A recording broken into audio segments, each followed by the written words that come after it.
యాజకులు అందరూ వచ్చి పిలాతుతో, రాజా మీకు విషయం తెలుసా? ఏమిటి? యేసు బ్రతుకున్నప్పుడు ఒక మాట అన్నాడు. ఏమన్నాడు? నేను చనిపోయినా సరే తిరిగి లేస్తా. కాబట్టి ఆయన తిరిగి లేవకపోయినా అతని దేహాన్ని తన శిష్యులు సమాధిలోంచి తీసుకెళ్ళిపోయి, యేసు తిరిగి లేచాడు, సమాధిలో లేడు అని చెప్పి అంటారు. కాబట్టి రాజా సమాధికి సీలు వేయండి, సమాధి రాయికి సీలు వేయండి. సమాధి రాయికి సీలు వేయటమే కాదు, సైనికులను కావలా ఉంచండి. శిష్యులు వచ్చి యేసుక్రీస్తు యొక్క దేహాన్ని దొంగిలించకుండా రాయికి రాజముద్ర వేయండి, రాయిని భద్రపరచండి, సైనికులను కావలా ఉంచండి. ఆయన తిరిగి లేవడము అనేది అసాధ్యం. కానీ శిష్యులు ఆయన దేహాన్ని తీసుకెళ్ళిపోయి లేచాడని చెప్పి తప్పుడు ప్రచారం చేస్తాడని అంటే పిలాతు అన్నాడు, మీరు అన్నట్టుగానే నేను ఏర్పాటు చేస్తా అని చెప్పి రాతికి ముద్ర వేయండి, సంకెళ్ళు వేసి బంధించండి, సైనికులను పెట్టండి. యేసు యొక్క శరీరాన్ని ఏ ఒక్కడు దొంగిలించకుండా ఎన్ని జాగ్రత్తలు తీసుకున్నారండి. జీవాధిపతి అయినటువంటి యేసుక్రీస్తు సమాధిలో నుండి బయటకు రాకుండా చేయడానికి ఎన్ని ఏర్పాట్లు చేశారో. కావలి పెట్టారో, సైనికులు ఉన్నారో, ఆ రాయికి అడ్డంగా ముద్ర వేసేశారో, సీల్ చేసేశారు, బంధించి వేశారు. అందరూ పార్టీ చేసుకున్నారు. శుక్రవారం అంతా పార్టీ, శనివారం అంతా పార్టీ చేసుకున్నారు, పార్టీ చేసుకుంటున్నారు.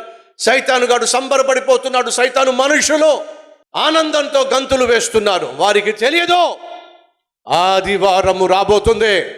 వారు తెలుసుకోలేకపోయారు ఆదివారము రాబోతుంది. సర్వ సృష్టికర్త అయిన దేవుణ్ణి సమాధి దాచిపెట్టలేదని, మరణము అట్టి పెట్టలేదని, ఆయన తిరిగి లేస్తాడని వారు గ్రహించలేకపోయారండి. ఆదివారం రానే వచ్చింది. ఏం జరిగింది? భూమి షేక్ అయిపోయింది. మహా భూకంపము చోటు చేసుకుంది. ఏ రాతినైతే వాళ్ళు సీజ్ చేసి పెట్టారో ఆ రాయి తొలగించబడింది. అక్కడున్న సైనికులు భయపడిపోయారు, వణికిపోయారు, కూలిపోయారు. ప్రపంచాన్నే సృష్టించిన దేవుణ్ణి బంధించటము మనిషికి సాధ్యమవుతుందా? సాధ్యం కాదండి. రాయి దొర్లించబడింది. మనిషికి జీవాన్ని ఇచ్చినటువంటి జీవాధిపతి అయినటువంటి యేసును సిలువ వేసి సమాధి చేసి చచ్చిపోయాడు అని అందరూ అనుకుంటున్నప్పుడు, ఆయన జీవాధిపతి కనుక, మరణము లేని దేవుడు కనుక సమాధిలో నుండి సజీవంగా బయటికి వచ్చేసాడండి. సహోదరులు దయచేసి వినండి. నేను ప్రకటిస్తున్న యేసు ఒకవేళ చచ్చిపోయి సమాధిలో మిగిలిపోయినట్లయితే నేను ప్రకటించే సువార్తకు విలువ లేనే లేదు. నేను నమ్మేటటువంటి నమ్మకానికి విలువ లేనే లేదు. కారణం ఏమిటంటే సతీష్ కుమార్ బ్రతికున్నాడు. బ్రతికు ఉన్న సతీష్ కుమార్కి బ్రతికు ఉన్న దేవుడే కావాలి. ఒకవేళ యేసు సమాధిని గెలిచి తిరిగి లేచి ఉండకపోతే, ఆయన చచ్చిపోయి సమాధిలోనే ఉన్నట్లయితే, సమాధిలో ఉన్నటువంటి యేసును నేను పూజించటం వల్ల, ఆరాధించటం వల్ల ఏమిటి నాకు వచ్చేది? తన ప్రాణాన్నే తాను కాపాడుకోలేనివాడు, మరణాన్నే జయించలేనివాడు ఎలా నేను మరణించినప్పుడు నన్ను తిరిగి లేవనెత్తుతాడో ఒక్కసారి ఆలోచించండి. ఆయనే మరణాన్ని జయించలేకపోతే, ఆయనే తిరిగి లేవకపోతే, నేను చచ్చిపోయిన తర్వాత యేసుక్రీస్తు నన్నేం లేపుతాడో అనే ప్రశ్న ఖచ్చితంగా నాకు వచ్చేది. కానీ ఈరోజు నాకు ఆ భయం లేదు. ఎందుకని? నేను సేవిస్తున్నా, నేను ప్రకటిస్తున్నా నా దేవుడు నేను మరణించిన తర్వాత ఖచ్చితంగా నన్ను తిరిగి లేపుతాడు. ఎందుకంటే ఆయన లేచాడు కాబట్టి. ఒక సతీష్ కుమార్ను మాత్రమే కాదు, యేసునందు విశ్వాసం ఉంచిన వాడు మరణించినా సరే తిరిగి లేస్తాడు అని నా బైబిల్ సెలవిస్తూ ఉంది. ఆయన లేచాడు కాబట్టి మనల్ని కూడా లేపుతాడు. లేపుటకు చాలిన దేవుడు. ఎంత అద్భుతమైనటువంటి సత్యం! ఈరోజు మన జీవితాల్లో ఒక పర్వదినం. యేసుక్రీస్తు మనల్ని ప్రాణంగా ప్రేమించడం ఒక ఎత్తు, యేసుక్రీస్తు మన కోసం ప్రాణం పెట్టడం ఒక ఎత్తు, ఆయన మరణించడం ఒక ఎత్తు. కానీ మరణించిన యేసు ఒకవేళ మరణాన్ని గెలిచి ఉండకపోతే ఆయన చేసిన త్యాగానికి విలువ లేదు. ఎందుకని? అందరిలాగా ఆయన మరణించాడు, మన కోసం ప్రాణం పెట్టు ఉండొచ్చు, ప్రాణం పెట్టాడు, మరణించాడు, సమాధి చేయబడ్డాడు, ఉండిపోయాడు. ఒకే ఒక్కడు మరణాన్ని వశపరుచుకోగలడు, ఒకే ఒక్కడు మరణాన్ని జయించగలడు. ఎవరు? కేవలము దేవుడు మాత్రమే మరణాన్ని జయించగలడు. ఈ లోకంలో ఉన్న అన్ని శక్తుల కంటే మహాశక్తి దేనికుంది? మరణానికి ఉంది.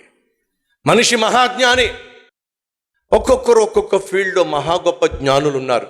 కన్స్ట్రక్షన్ చేసేటటువంటి ఇంజనీర్స్, ఎంత జ్ఞానమో!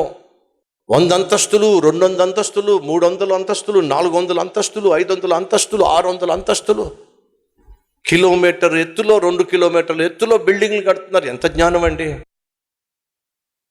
ఇప్పుడు సెల్ ఫోన్ ఎంత టెక్నాలజీ అండి!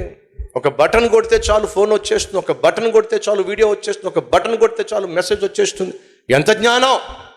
వైద్యం చూడండి, చిన్న టాబ్లెట్ వేస్తే చాలు తలనొప్పి తగ్గిపోతుంది, చిన్న టాబ్లెట్ వేస్తే చాలు జ్వరం తగ్గిపోతుంది.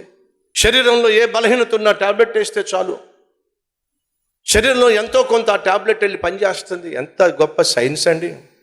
కిడ్నీలు మార్చేస్తున్నారు, గుండెను మార్చేస్తున్నారు, మొత్తం శరీరం మొత్తం కోసేస్తున్నారు, మళ్ళీ కుట్టేస్తున్నారు. ఎంత జ్ఞానం అండి! సహోదరి సహోదరులు, మనిషి ఎంత జ్ఞానము కలిగిన వాడైనా చచ్చిపోయిన వాడిని తిరిగి లేపగలిగిన జ్ఞానము ఈ లోకంలో ఎవ్వడికి లేదండి. చచ్చిపోయిన వాడిని తిరిగి లేపగలిగిన జ్ఞానం ఈ లోకంలో ఎవ్వడికి లేదు. చచ్చిపోయిన వాడు తిరిగి లేవడం కూడా సాధ్యము కాదు. ఎందుకంటే మరణం అంత బలమైంది. దేశాలను పరిపాలించిన వాళ్ళు ఉన్నారు, మరణ పడక మీద ఉన్నప్పుడు వాళ్ళు బతిమిలాడు ఉంటారు డాక్టర్ గారిని, ఇంకొక అరగంట సేపు బ్రతికించండి. ఎలిజబెత్ టేలర్ కోటీశ్వరాలు ఒక్కరోజు నన్ను బ్రతికించండి, నా ఆస్తుల సగభాగం మీకు చేస్తానని చెప్పింది. బ్రతికించలేకపోయారండి. 1 గంట అయినా బ్రతికించండి, నా ఆస్తిలో సగభాగం ఇచ్చేస్తాను. బ్రతికించలేకపో, అరగంట అయినా బ్రతికించండి, నా ఆస్తి మొత్తం తీసేసుకోండి అంటూనే ఉంది, ప్రాణం పోయింది. అరగంట సేపు కూడా బ్రతికించలేకపోయారండి. ఈ లోకంలో మనిషి ఎంత గొప్పవాడైనా మరణం వచ్చి తలుపు తట్టినప్పుడు రా అని పిలిచినప్పుడు ఆ మరణ బలానికి మనిషి లోపడిపోవాల్సిందే. కానీ సంగమా, నీకు నాకు ఒక శుభవార్త. ఏమిటి? ఆ మరణానికున్న బలాన్ని నా ప్రభు అయిన యేసుక్రీస్తు చింపి పడేశాడో, తుత్తినియలు చేసి పడేశాడో. మరణమా, నీ బలం ఎక్కడా? మరణమా, నీ ముళ్ళెక్కడా? విరిచి పడేశాడో.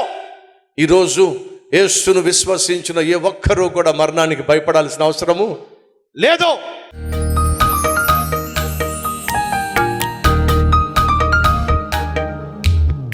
మహాపరిశుద్ధుడు అయిన ప్రేమ కలిగిన తండ్రి, లోకయాత్ర ముగిస్తే పరలోకానికి మేము చేరగలిగిన మార్గాన్ని చూపించాం. ఆ మార్గమే ప్రభు అయిన యేసుక్రీస్తు. ఆయన మమ్మల్ని ప్రాణంగా ప్రేమించటమే కాకుండా, ప్రాణాన్ని మా కోసం సిలువలో అప్పగించటమే కాకుండా, ఆయన మరణాన్ని గెలిచి తిరిగి లేచాడు. నా యందు విశ్వాసం ఉంచిన వాడు మరణించినా సరే తిరిగి లేస్తాడన్నావు. ఈ అద్భుతమైన నిరీక్షణ మమ్మను సిగ్గుపరచదు నాయన. బ్రతుకున్న దేవుడు దొరికాడో అయ్యా, ఇది మహాభాగ్యం. కళ్ళుండి చూసే దేవుడు, చెవులుండి వినే దేవుడు, మనసుండి అర్థం చేసుకునే దేవుడు, నోరుండి మాట్లాడే దేవుడు మాకు దొరికాడు అయ్యా, నీకు స్తోత్రం, వందనాలు నాయన. ఈ విత్తబడిన సందేశం ప్రతి ఒక్కరి హృదయంలో ఫలించాలి. ఏ ఒక్కరు నశించిపోవడానికి వీలేదు. ఏ ఒక్కరు నరకానికి పోవడానికి వీల్లేదు. ఏ ఒక్కరు నాయన శారీరకంగా, మానసికంగా, ఆధ్యాత్మికంగా, ఆర్థికంగా అలసిపోయి సొమ్మసిల్లిపోయి నరకానికి పోవడానికి వీల్లేదు. నువ్వు ప్రసాదించే అద్భుతమైన రక్షణ ఈరోజు ఎందరైతే కోరుకుంటున్నారో, యేసయ్యా నాకు నూతన జీవము దయచేయి, పాత రోత జీవితాన్ని తీసేసేయి అని ప్రాధేయపడుతున్నారో, ప్రార్థన చేస్తున్నారో, వారందరి ప్రార్థన ఆలకించు నాయన. బహు ఆనందముతో, బహు సంతోషముతో నిండిపోయి ఉన్న పరలోకంలో మేము అడుగు పెట్టాలని ఆశపడుతున్నాం. అతి మహాభాగ్యము, ధన్యత మాకివ్వమని ఇస్తున్నందుకు మీకు వందనాలు, స్తుతులు, స్తోత్రాలు చెల్లిస్తూ యేసు నామం పేరట వేడుకుంటున్నాము తండ్రి. ఆమెన్.